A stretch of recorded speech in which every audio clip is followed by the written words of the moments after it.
I can read that.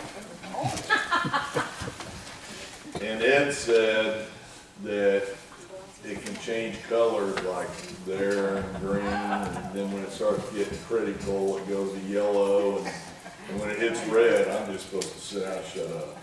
So, they got me on a short leash, if you will.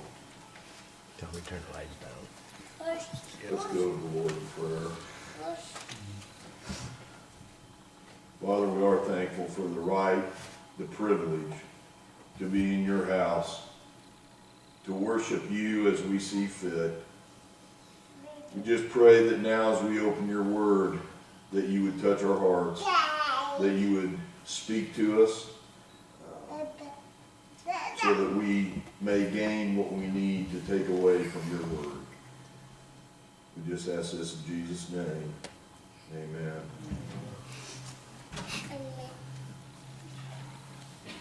This will probably be a familiar verse to most, but Joshua 24, verse 15 says this: "And if it is disagreeable in your sight to serve the Lord, choose for yourselves today whom you will serve, whether the gods which your fathers served, which were beyond the river, or the gods of the Amorites in whose land you are living.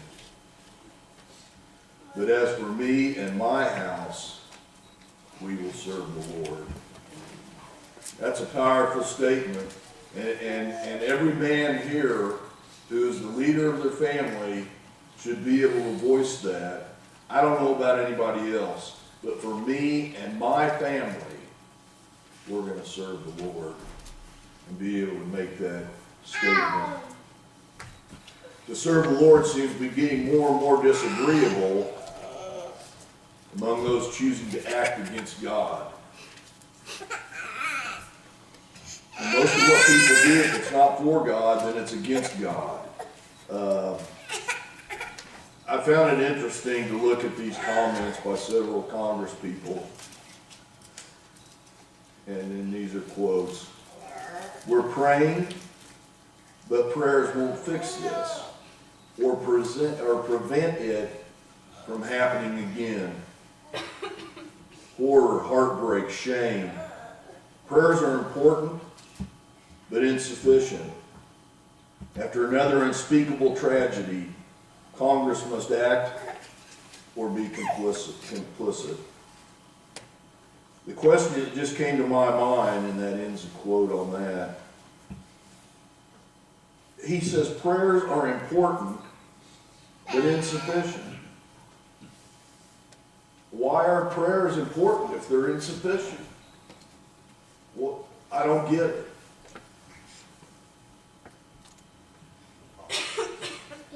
Quote again, "They were praying when it happened. They don't need our prayers. They need us to address gun violence, crisis, and pass sensible regulation." End of quote. Here's the bottom line.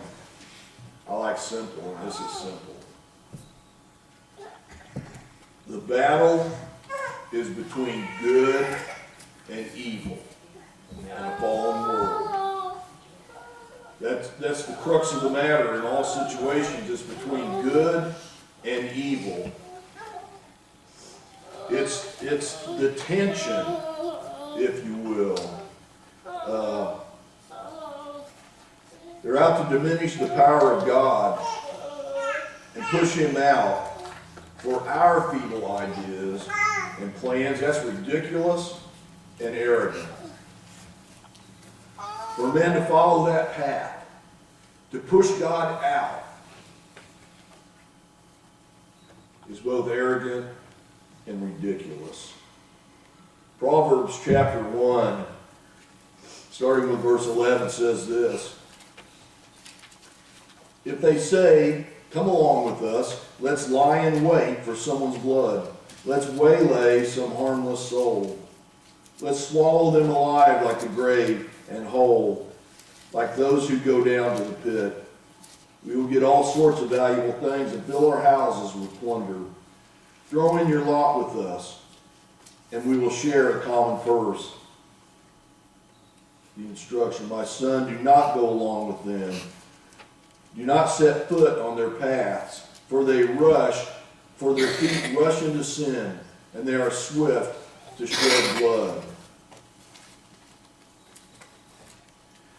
See, it's not enough that some choose to follow down the right path, but they want to draw others in. They want others to go down that same evil and wrong path that they've chosen. If the young people were here, I would tell them, be very, very careful about not getting drawn in, even at their age. They know the tension between what's right and what's wrong. And the ones that are eager to do wrong are also eager to pull others into their little grouping. Their feet rush into sin. We see that so much today. You know, death is always a tragedy in these circumstances. But with a child of God, in Christ, we live and we die with hope. If we end up in such circumstances and we die in hope. We die in the knowledge that Christ knows us and we know Him.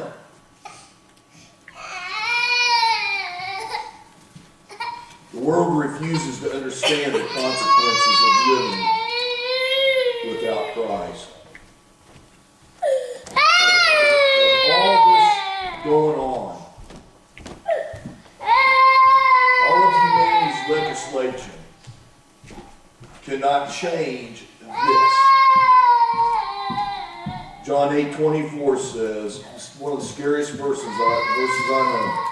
Jesus says, I said therefore to you that you shall die in your sins. For unless you believe that I am He, you shall die in your sins. Those without Christ, those that don't make that decision to receive Christ and to ask Him into their lives, they look at the short term of what the effect is here on earth, but they're going to die in their sin. That's the real tragedy. Sure, it's a tragedy when anyone's killed, but it's an eternal tragedy when someone's killed that doesn't know Christ.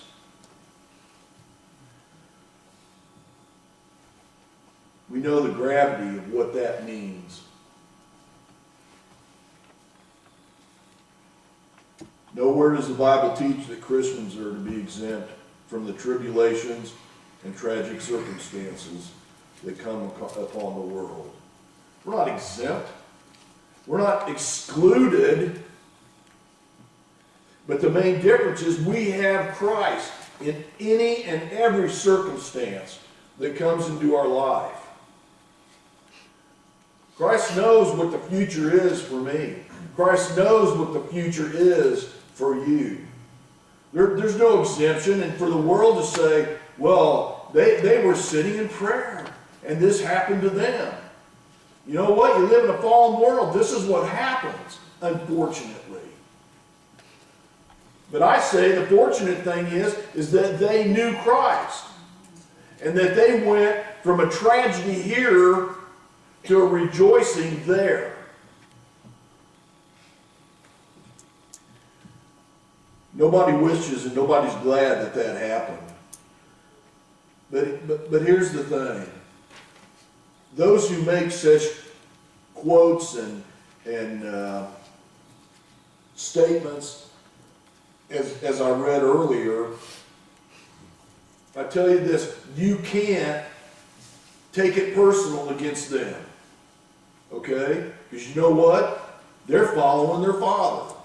And their father is not our father. Now they would be aghast at that, but you know what? That's truth of the Scripture. So what they do is to follow after how Satan leads them. It's a cloud over them. that they have no full understanding, although they look upon Christianity and across those that follow Christ as the simple-minded, the stupid. I'll take that kind of stupid all day long, right into eternity. But here's what I'm saying, where it's not against the individual. We can't draw hatred against those that make ridiculous statements because of this. The scripture says, "For our struggle is not against flesh and blood, but against the rulers, against the powers, against the world forces of this darkness, against the spiritual forces of wickedness in the heavenly places." Ephesians 6:12. You know, I was talking to somebody and they said, how can you believe that people act the way they do when they're doing something bad? I said, it's because that's who they are. That's all they know. They have no different direction in things.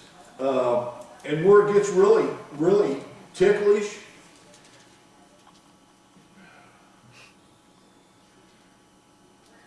there's a lot of good people. There's a lot of good people that aren't going to go into a church or anywhere else and shoot everybody up. They're not going to do that. And that's a good thing. But I tell you this, and those are sometimes the hardest people to reach with the message of Christ, because they will still go to hell without Him. That's a scriptural fact. That's not Jim's rule. That's the rule Scripture lays out for us. There's only one way. We talked about this in our Sunday school class. Right there you are. That we must be born again. We're all born in the flesh. But we have to be born again into the Spirit. His Spirit.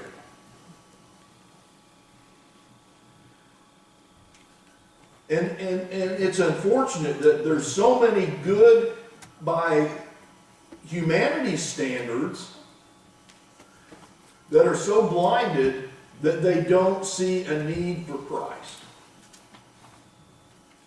I don't need him, I'm a good guy. I don't need him, I'm a good girl. Those are sometimes the hardest people to reach. But the thing is, we're all in the same boat. Scripture says, "For none are righteous." No, not one. My righteousness isn't in being a preacher. Your righteousness isn't being who you are. Your righteousness is in Christ. And that's the truth for anyone. Because none of us were born without sin. And somebody asked me one time, well, what about the babies? You know? And I always think of this example. And they know right from wrong. Now, take for granted, they're not at the point of denying Christ, you know, the age of accountability, which is not a certain age, but it's when they have an understanding. But I remember, it was probably Amber, because she was just always doing, you know. But she had been told, don't get into the cabinets. And I just happened to be in the doorway of the kitchen, and she was in the kitchen. And she couldn't see me, but I clearly saw her. And she reached up for the cabinet handle. And you know what she did? She looked around. Because she was sneaky. I underestimate her sneakiness. But she knew that that was not right. She understood that, even at that young age. She understood right and she understood wrong. And so before she did the wrong, she wanted to look around and make sure somebody wasn't watching. But she got to spanking them all the time after that. I've never spanked any of my kids. Well, Luke deserved it several times. Still does. Well, yeah, that's true. Thanks, Terry. He's there for you. But this is the tension of the world in which we live. Those that take and seek to diminish God in any way possible. And you know, in one sense, to some people, that could be a pretty potent argument. Well, they were in church and they were probably praying to God. But He let this happen. Guess what? That's the consequence of a fallen world. It's not what God planned back in the Garden of Eden, but men chose to go their own way.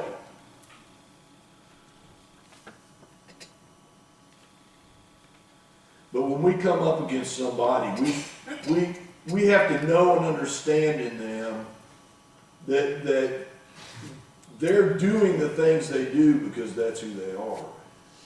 Which is the same thing that we do in the name of Christ, because that's who we are. Scripture clearly provides the author of our faith and trust. Psalm 118:6 says this: "The Lord is for me, I will not fear." That's not a macho statement. That's not a statement of bring it on. But it's a statement of fact and confidence that the Lord is for me, I will not fear. What can man do to me? In the most tragic of situations, ultimately, what can man do to me on an eternal level? That's it, right? Eternal level. Yeah. Those with Christ don't understand fear or the consequences of living a life without Christ. Matthew 10:28 says this: "And do not fear those that kill the body, but are unable to kill the soul. But rather fear him who is able to destroy both the soul and body in hell."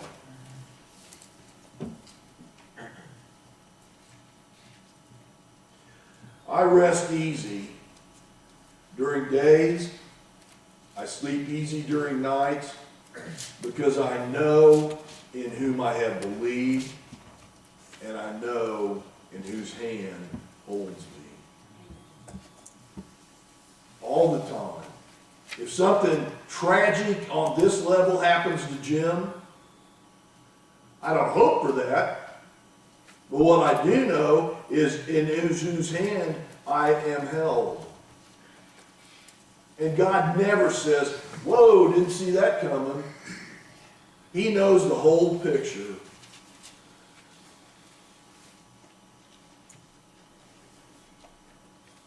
I don't know, people should understand just how fearful it is to live and die without Christ.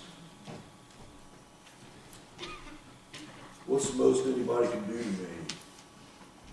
You can kill me. I don't want to die, but you can kill me. But you can't take my soul, and you can't take my life.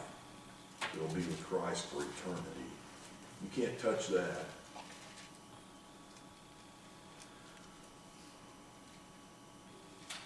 How am I doing on time, boys? You know, there's a reason why churches don't have clocks in them. I'm just kidding. That's good to know. That's good to know. But I'll get you back somewhere. I'm sure. No, that's good. Can you make it bigger? It hasn't changed color and gone to red, so we haven't hit critical mass yet. So I think everything will be okay. But I just... Okay, I come over here and put my head down. It's nap time, kids. I hope you brought your blankets.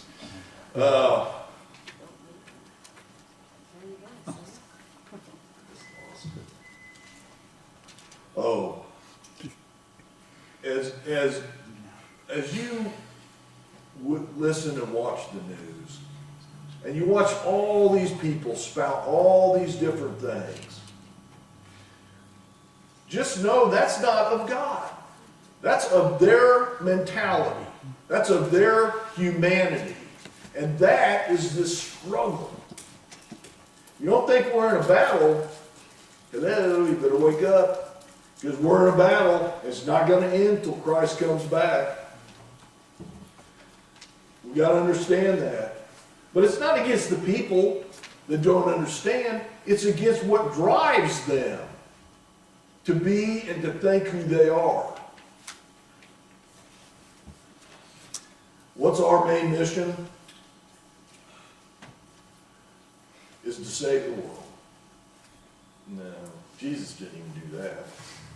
Well, I mean, he did, but when he was here walking on the earth, he didn't heal everybody.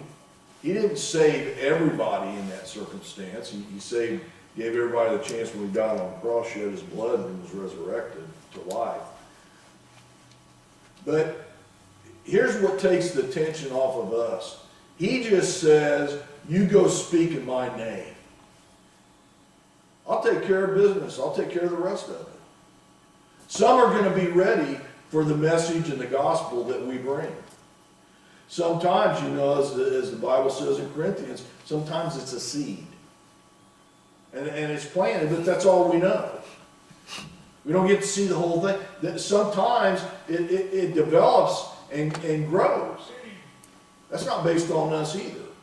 We just did what we were told. And then sometimes people come along and they're given the privilege of harvest. But that's not about us either.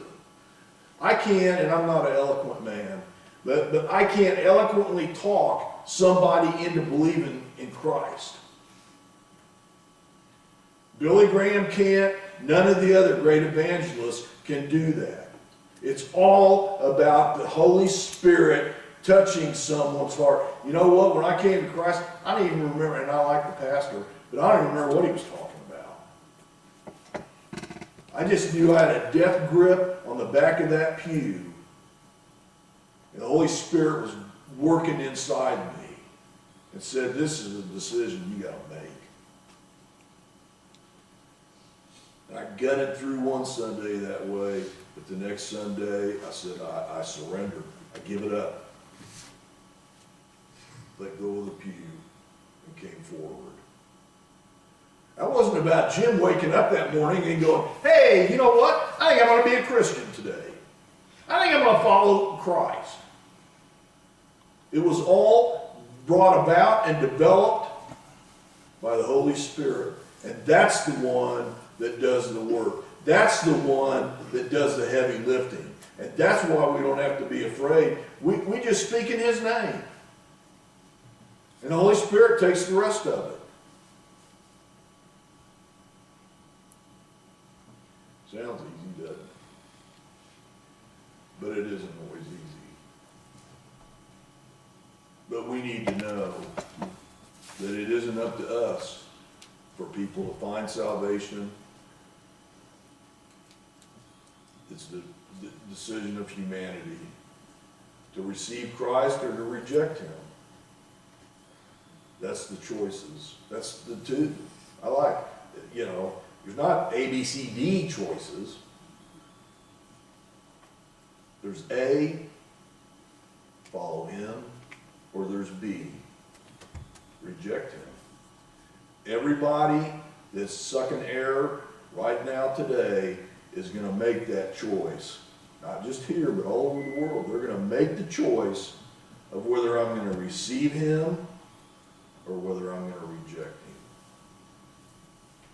Let's go to the word of prayer.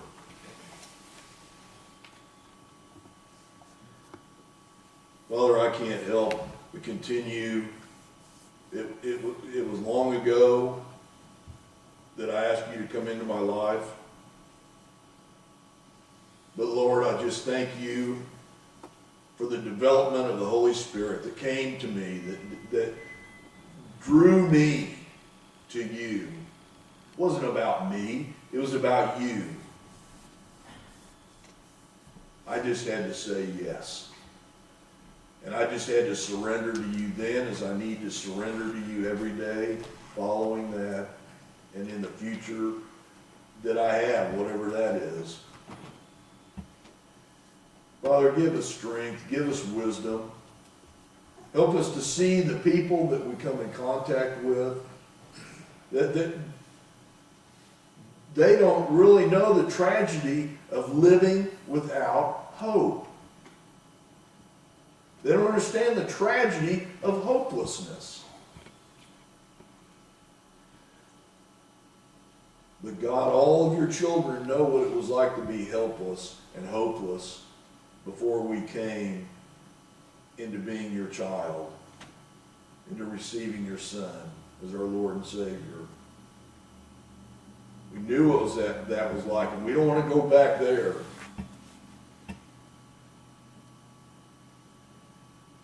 Father, just be with us during this week. Help us to spread the gospel in words and in the way we live. The Holy Spirit might touch lives, might touch the hearts of those around us. In Jesus' name, amen.